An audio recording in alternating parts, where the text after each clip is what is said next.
Lauren, what was the name of the book that I lost? That The bravery of the lost. Bravery for the Lost. Reverie for the Lost. Bravery for the Lost. Bravery for the Lost. One of Lauren Nemi's books, and I took this to read on my flight to Mexico City. I told you I just went there and saw crickets in my poop. Yeah, if you missed that, I'll tell you later. The book made me laugh.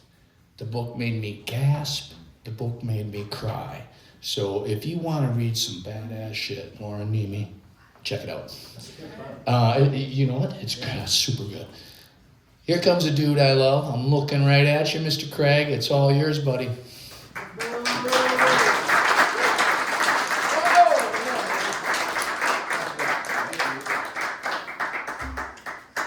So I didn't realize it was only 5 or 7 minutes. I was going to try and do my story that I'm going to do. Hey, later. we have a late set. Do half of it and do the rest of it. Well, no, I think so I started thinking about something else. So All right. I'm going to do another story, and I just thought of it. It's not really a story, but hopefully it'll make sense.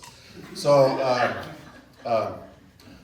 my dad got meningitis hepatitis before I was born, or somewhere around then. So I never really got to know him. And he lived a good portion of his life in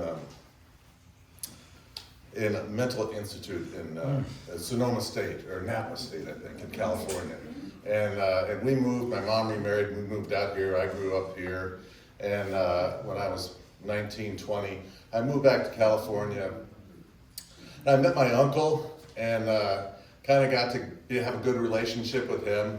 And he started to tell me about my dad and stuff. And turns out he wasn't in the institution anymore, he was living in like a group home.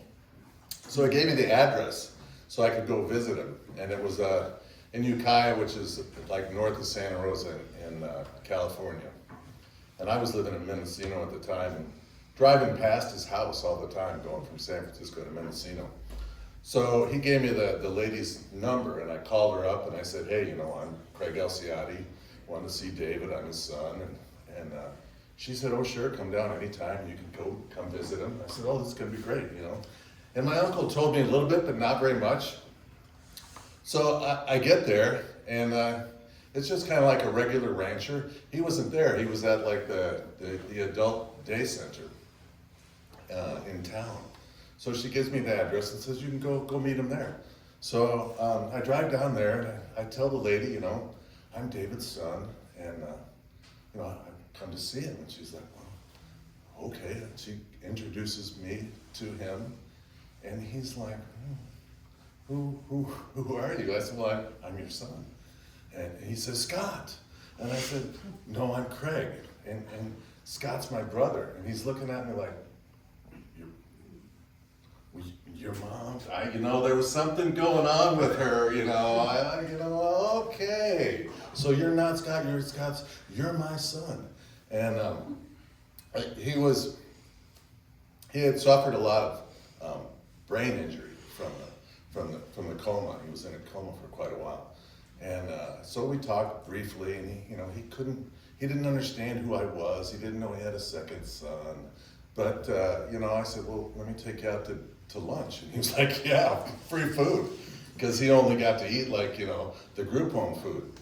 So I said, well, come on, we'll go and I'll buy. So we go down to this diner that was like all windows on what was the old 101 highway. They built an overpass, so it was just like Main Street. And we're talking, and he's telling me how he had spent quite a bit of time up in the aliens had kind of taken him. Mm-hmm. He had gone up there, and just like last week, they had told him he was gonna get $1 million. And then he's laughing. He said, the funny thing is, they're going to give it to me all in pennies. I'm like, oh, man, what a bummer, Jeez. And at the time, I really wasn't going up with aliens, but I was getting pretty close. So I just thought this was the coolest thing. He's telling me all kinds of little stories like that. And then he says, I can tell the future. And I'm like, wow, really? He's like, yeah, I can tell the future. Well, can you give me an example? And so we're sitting at this diner, and it's all just windows, you know, looking out at the road. And he says, "Sure, I'll tell you the color of the next car that comes by." And I'm like, "Okay, all right." So he says, "The next one's gonna be green." Green car goes by. Wow, that's pretty good. He says, "Okay, the next one's gonna be brown." I look, he's looking up there and seeing the brown car come. See, it's right there, it's brown. Anybody could do that. But I didn't say that because I didn't want to pop his bubble, you know. We did this like, 4 or 5 cars. Like, fuck, that's great, you know. So, and, we finished eating. I'm taking him back to his group home. And I'm talking to the lady some more. And, I said, "How do you get around? I have to walk. It's a long ways. It's about a mile into this group home, or to the day center." And his lady says, he used to have a bike, but it got stolen. I'm sorry. He has a bike, but he didn't have a helmet.